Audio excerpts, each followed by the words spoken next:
Metro rail, এই metro rail করবার সহ অনেক কথা কিন্তু আমাদেরকে দেখতে পেয়েছি। সব কিছু অতিক্রম করে আমরা এই মেট্রো রেল তৈরি করে দিচ্ছি, সময়ের আগেই আমরা করতে পেরেছি।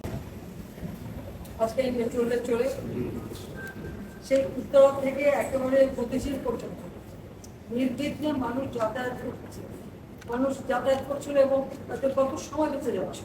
ঘন্টার পর ঘন্টা ট্রাফিক জ্যামে আটকা পড়ে থাকার কোনো যে যন্ত্রণা, সেই যন্ত্রণা থেকে মুক্তি পেয়েছে।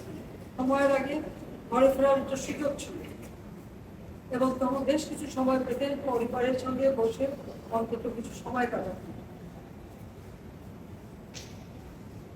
এই মেট্রো রেলের উপরে এত আক্রমণ কেন, এটাই আমার প্রশ্ন। বহু দেশে গেছে, আমি চড়েছিও, কিন্তু আমাদের এটা ছিল সত্যি আধুনিক প্রযুক্তি সম্পন্ন এবং অত্যন্ত সুন্দর দৃশ্যমান একটা মেট্রো রেল আমরা করেছিলাম। আজকে যে সাগর অংশের চিত্র দেখলাম, এটা বিশ্বাস করতে চায় না যে এদেশে মজার করবে। এই মেট্রো রেলে কি আমি চলবো? শুধু আমরা সরকার চলবে? শুধু আমাদের মন্ত্রী চলবে? না সাধারণ জনগণ চলবে? সেটা আমার প্রশ্ন। এর উপকারিতা কারা পাচ্ছে? এদেশের মানুষ, আপনারা সাধারণ জনগণ পাচ্ছে। তাহলে এর উপরে এত ক্ষোভ কেন? ক্ষতি কার হলো? আজকে মেট্রো রেল বন্ধ, তারপরে যেভাবে ধ্বংস হয়েছে, যে সম্পূর্ণ ডিজিটাল সিস্টেম, ইলেকট্রনিক সিস্টেম সম্পূর্ণ বড়, এটা একদম প্রতিদিনের ঠিক হবে আমি জানি না।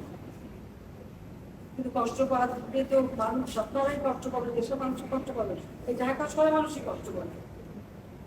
ঘন্টার পর ঘন্টা আবার ট্রাফিক জ্যাম করে থাকতে হবে, আবার কর্মস্থলে পৌঁছানো, আবার ফেরত আসা, দীর্ঘ সময় রাখবে এবং ওই বসে ট্রাফিক জ্যামে কষ্ট পাওয়া।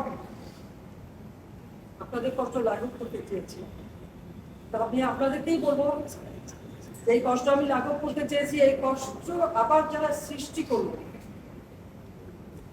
তাদের বিরুদ্ধে আপনাদেরই রুখে দেওয়া হবে, দেশবাসীকেই রুখে দেওয়া হবে। বিচার তাদের করতে হবে, আমি তাদের কাছেই বিচার চাই।